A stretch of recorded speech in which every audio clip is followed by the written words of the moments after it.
മരണമാസ cinema കാണാൻ വേണ്ടി വന്നേക്കാണ്. വിഷുവായിട്ട് പ്രത്യേകിച്ച് പറയാനൊന്നുമില്ല, നല്ല തിരക്കാണ് ഇപ്പോൾ മോളിൽ കാണുന്നത്. എന്തായാലും ബാക്കി പടം കണ്ട് സംസാരിക്കും. ഇന്നൊരു സൺഡേ അതുപോലെ വിഷുവിൻ്റെ തലേദിവസമായിട്ട് നല്ല തിരക്കുണ്ടായി PVR. ഞങ്ങളുടെ സിനിമ മരണമാസമുള്ളത് സ്ക്രീൻ 4ലാണ്. ഇത് 2K Xenon 7.1 ബിനിയാണ്. നിങ്ങൾ വിഷുവിനെ വേറെ പടക്കവും സാധനങ്ങളൊന്നും വാങ്ങണ്ട, നേരെ ചെല്ലാം മരണമാസം പോയി കാണാം. ഇപ്പോഴേ ടിക്കറ്റ് എടുത്താൽ ഇപ്പോൾ കിട്ടും, അല്ലെങ്കിൽ ഞങ്ങൾക്ക് കിട്ടിയ വേണ്ടി തന്നെ ഫ്രണ്ട് സീറ്റിൽ കിട്ടും, അല്ലെങ്കിൽ സ്ക്രീൻ 4 PVR ലുലു കിട്ടും. ഇതൊരു 2K Xenon 7.1 ആയിട്ട് ലോഡ് ചെയ്യണം. പക്ഷെ ഉണ്ടല്ലോ, എത്ര മോശം സ്ക്രീനായാലും എത്ര മോശം പ്രൊജക്ഷൻ ആയാലും സിനിമ ഇൻട്രസ്റ്റിംഗ് ആണ്. പണ്ടൊരു പടത്തിൽ പറഞ്ഞില്ലേ, പാടം ഇൻട്രസ്റ്റിംഗ് ആണെങ്കിൽ പിന്നെ ആരും ഇതിനൊന്നും ശ്രദ്ധിക്കാൻ പോകണമെന്ന് പറഞ്ഞ പോലെയാണ് മരണമാസിൻ്റെ കാര്യം. മരണമാസം ശരിക്കും മരണമാസം തന്നെയാണ്. പറയാൻ അങ്ങനെ കുറച്ച് കാരണങ്ങളുണ്ട്. ഇതിൻ്റെ മെയിൻ, ഈ സിനിമയുടെ മെയിൻ എന്ന് പറഞ്ഞത് ബേസിലൊന്നുമല്ല. ബേസിന് വളരെ കുറച്ച് സ്ക്രീൻ ടൈം ഉള്ളൂ. അങ്ങനത്തെ ഒരു ആക്ടറായി മാറി ബേസിൽ വരുന്ന സീനുകളിൽ, അല്ലെങ്കിൽ ബേസിൽ വരാൻ വേണ്ടി ആളുകൾ ഇങ്ങനെ വെയിറ്റ് ചെയ്തിരിക്കുന്ന അത്രയും അതായത് ഒരു സ്റ്റാർ ആക്ടറായി മാറുമ്പോൾ ഒരു ആക്ടറിൻ്റെ സ്ക്രീൻ ടൈം എപ്പോഴും കുറവായിരിക്കും. അദ്ദേഹത്തിന് വളരെ കുറച്ച് സ്ക്രീൻ ടൈം ഉള്ളെങ്കിലും പുള്ളി വരുന്ന ടൈമിൽ കാണുന്ന തിയേറ്റർ ഭയങ്കര ഓണായിരുന്നു. പുള്ളി മാത്രമല്ല, സിനിമ മൊത്തത്തിൽ ഭയങ്കര ഓണായിരുന്നു. സിനിമയുടെ കാര്യം പറയാനാണെങ്കിൽ ഇതൊരു വളരെ സർക്കാസ്റ്റിക്കായി, വളരെ ഓവർ എക്സാജറേറ്റഡ് ആയിട്ടുള്ളൊരു സിനിമയാണ്. സാധാരണ കാണുന്ന ഒരു തരം കോമഡി പടമേ അല്ല. ഇത് വളരെ ഡാർക്കാണ്, വളരെ ഇൻറ്റൻസ് ആണ്.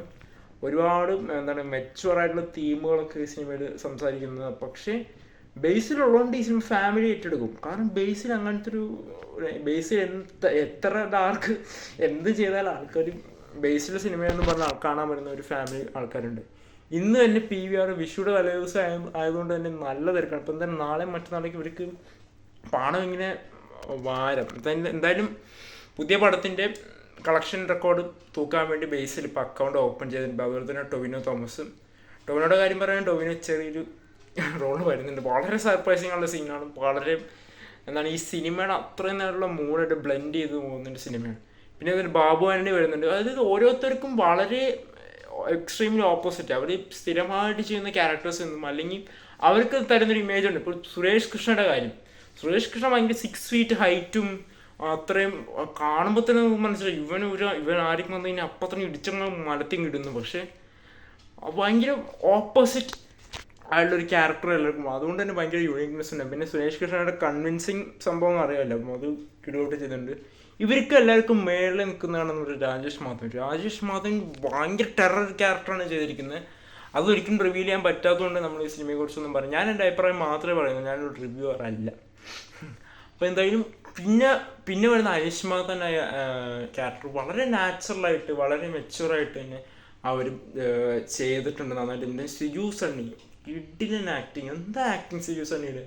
അതായത് വളരെ കോമിക്കലായിട്ടുള്ള സിറ്റുവേഷൻ്റെ ഇടയിൽ പുള്ളി ഒരു സെൻറ്റിമെൻ്റൽ സീനിൽ പുള്ളി അങ്ങ് ഇത് ജീവിക്കാന്ന് പറയും, അതുപോലെ ചെയ്തിട്ടുണ്ട്. പിന്നെ ഒരുപാട് ആൾക്കാർക്കിട്ട് ഇത് കൊട്ടുന്നുണ്ട് സിനിമ. ഒരുപാട് പേർക്കിട്ട് ഈ സിനിമ മറ്റേ സർക്കാസ്റ്റിക്കലി ഹ്യൂമർ ചെയ്തിട്ടുണ്ട്. റിപ്പോർട്ടർ TVയിലെ ഹാഷ്മി, പിന്നെ അതുപോലെ തന്നെ മറ്റേ ഒരു പ്രോഗ്രാം തന്നെ ഏഷ്യൻ്റെ വല്ലാത്തൊരു കഥ എന്ന് പറഞ്ഞിട്ട്, അങ്ങനെയാണോ അതിൻ്റെ പേര് ഞാൻ മറന്നു. അപ്പോൾ അതുപോലെ തന്നെ വെക്കുന്നത്. പിന്നെ ഒരു ഇൻ്റർവ്യൂ ഒക്കെ ചെന്ന് സ്ഥിരമായിട്ട് ചൊറിഞ്ഞ് അടി വാങ്ങുന്ന ഒരാളുണ്ടല്ലോ, അതിൻ്റെ പേര് ഞാൻ മറന്നു. ആ ഒരു താഴേക്കുള്ള ഒരാൾ, ആ പുള്ളിക്കിട്ട് കൊടുക്കുന്നുണ്ട്. പിന്നെ അങ്ങനെ കുറേ പേർക്കിട്ട് ഇങ്ങനെ ഡയറക്റ്റ്ലി ഇങ്ങനെ ഇട്ട് സർക്കാസ്റ്റിക്കലി ഹ്യൂമർ അപ്ലൈ ചെയ്യുന്നുണ്ട്. പിന്നെ പറയുകയാണെങ്കിൽ ഒരുപാട് റെലവൻ്റ് ആയിട്ടുള്ള കുറേ തട്ടിപ്പുകൾ ഉണ്ടാവില്ല. അപ്പോൾ അതിനെയൊക്കെ ബേസ് ചെയ്തിട്ട് ഇപ്പോൾ ഒരു എടുത്തിരിക്കുന്നത്. ബേസിക്കലി നമ്മുടെ നാട്ടിൽ നടക്കുന്ന, അല്ലെങ്കിൽ നടന്നേക്കാവുന്ന, അല്ലെങ്കിൽ നടന്നിട്ടുള്ള കുറച്ച് കാര്യങ്ങളൊക്കെ, ഇൻസിഡൻസ് ഒക്കെ വളരെ സർക്കാസ്റ്റിക്കലി അതൊരു മെസ്സേജും കൺവേ ചെയ്യുന്നുണ്ട്. ഇപ്പോൾ ബേസിലെ ക്യാരക്ടറിൻ്റെ ഇതിനകത്ത് വളരെ സോഷ്യൽ മീഡിയയിലൊക്കെ ഭയങ്കര ആക്റ്റീവായിരിക്കുന്ന ചില ആൾക്കാരുണ്ടല്ലോ, ഭയങ്കര എവിടെ ചെന്നാലും അട്രോസിറ്റീസ് ഉണ്ടാക്കുന്നത്. അപ്പോൾ അത്തരത്തിലുള്ള ഒരു ക്യാരക്ടറാണ്.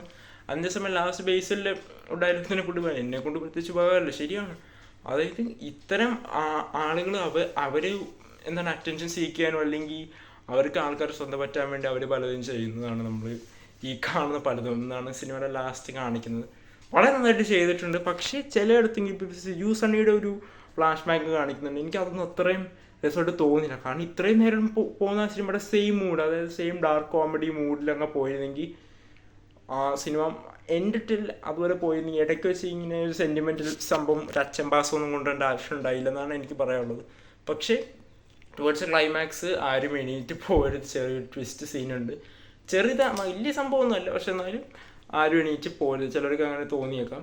ആൻഡ് എനിക്ക് പറയാനുള്ളത് എല്ലാവർക്കും ഈ സിനിമ ഇഷ്ടപ്പെടില്ല. ചിലർക്ക് എക്സാജറേറ്റഡ് ഹ്യൂമറോ അല്ലെങ്കിൽ ഇത്തരത്തിലുള്ള ഡാർക്ക് ഹ്യൂമറോ എന്ന് ചിലർക്ക് ഒട്ടും പറ്റാത്ത ആൾക്കാരാണെങ്കിൽ നിങ്ങൾ ഈ സിനിമയുടെ ഭാഗത്തോട്ട് പോകണം, തിയേറ്ററിൻ്റെ ഭാഗത്തോട്ട് പോകണ്ട. പക്ഷേ അതൊക്കെ എൻജോയ് ചെയ്ത് സർക്കാസം എന്താണെന്ന് മനസ്സിലാക്കി അത് എൻജോയ് ചെയ്യുന്ന ആൾക്കാരാണെങ്കിൽ ഈ സിനിമ നിങ്ങൾക്ക് ഇഷ്ടപ്പെടും. അല്ലാത്തവർ ആ ഭാഗത്തോട്ടേ പോകണ്ട. ഇത് കുറച്ച് ഡാർക്കായിട്ടുള്ളൊരു പടമാണ്. നിങ്ങൾ വിചാരിക്കുന്ന പോലത്തെ സിനിമയല്ല. ക്ലൈമാക്സ് ഒക്കെ ഭയങ്കര ഡാർക്കാണ്. അപ്പോൾ എന്തായാലും 6 മാസം കണ്ടവർ നിങ്ങൾ താഴെ കമൻറ്റ് ചെയ്യുക. അപ്പോൾ ഓക്കെ ബൈ.